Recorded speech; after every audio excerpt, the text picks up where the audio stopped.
Okay, thanks for joining us today. We are looking at the next set of Fantastic Four previews. Today we're going to focus in on Maker. He is number 65 of the upcoming set. He has the Cabal, Revengers, and Scientist keyword. His real name is Reed Richards of Earth 1610. All right, I'm excited for this character and this figure, and the powers and abilities look pretty good, so let's get right to it. He is coming in at 100 points, and his first trait is Plasticity, Super Senses, Giant Reach 4. When Maker attacks, characters he targets modify defense -1 for each team ability they can use. So that's a pretty great one. We'll read through them all, and then we'll take a look at how they all combine together. His second trait is Outwit Perplex, and then it also has when Maker hits, after resolutions, generate a token that is a copy of an equipment object that's equipped to a hit opposing character. That object has max 1 for each object name and isn't scored. Then he has a special damage power called Splitting Myself Apart, Shape Change.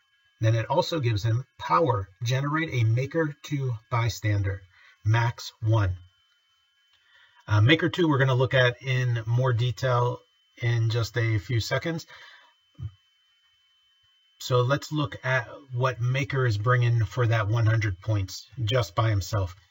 He has some traits that are fantastic. He has Super Senses, Outwit, Perplex, and Plasticity.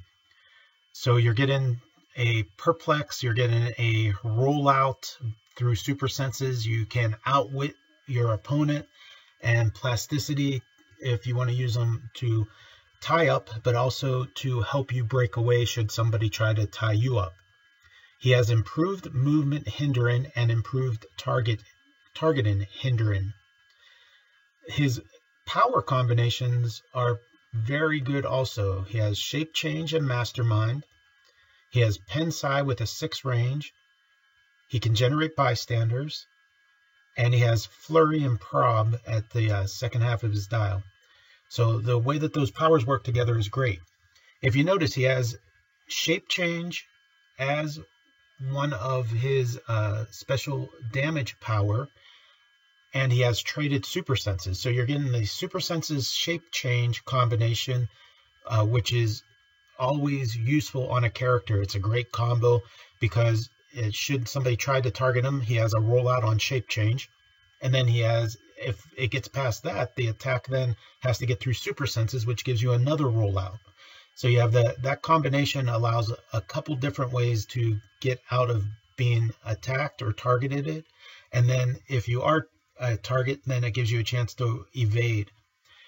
That teamed up with Mastermind on top of it gives you that final safety net there, where if they get through Shape Change, they get through Super Senses, then you can choose that somebody adjacent becomes a target. And then combined with that, his ability to make his bystander so that you are able to generate that character that could be used for Mastermind. So that all by itself is fantastic.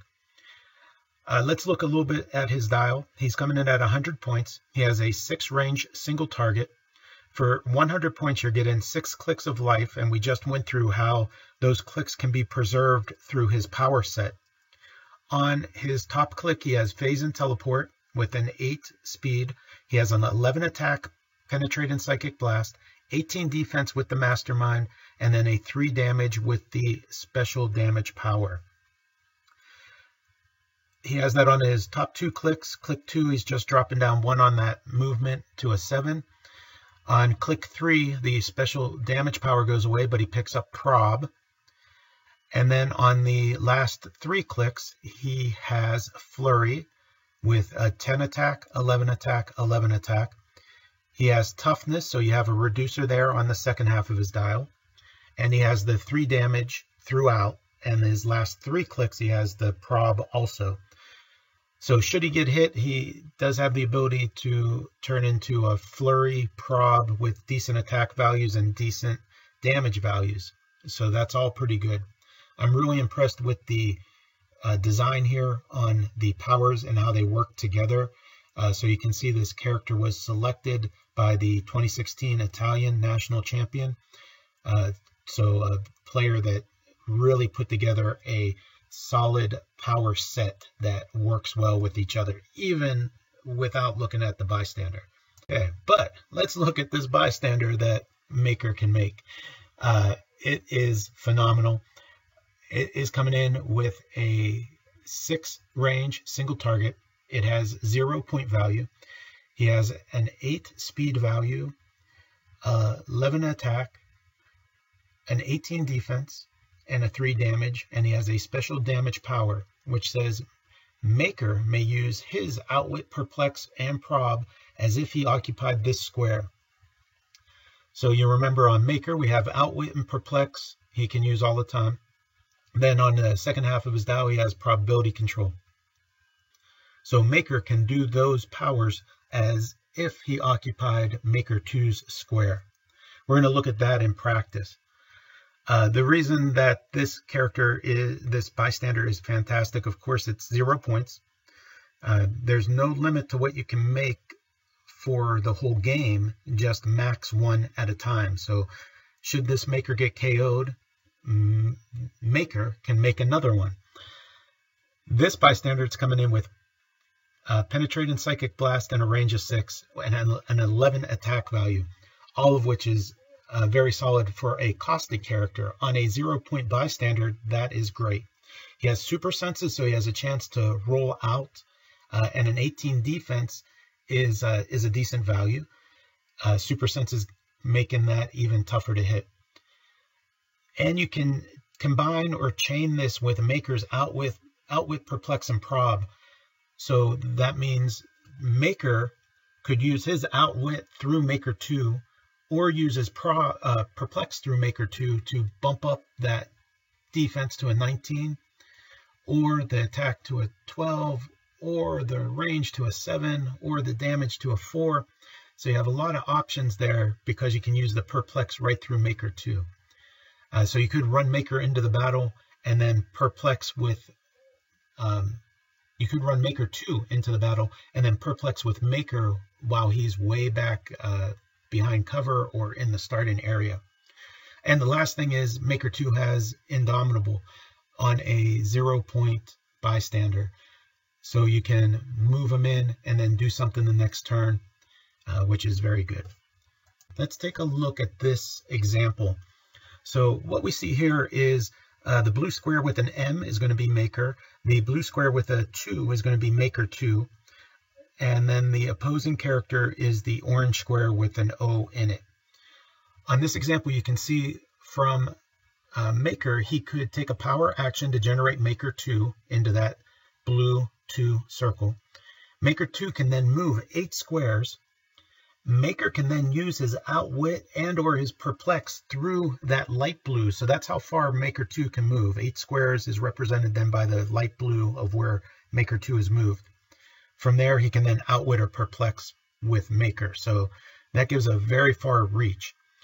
On the next turn, Maker 2 has a chance to evade. Plus he has an 18 defense, which is a decent value all by itself. So you could run Maker 2 out there.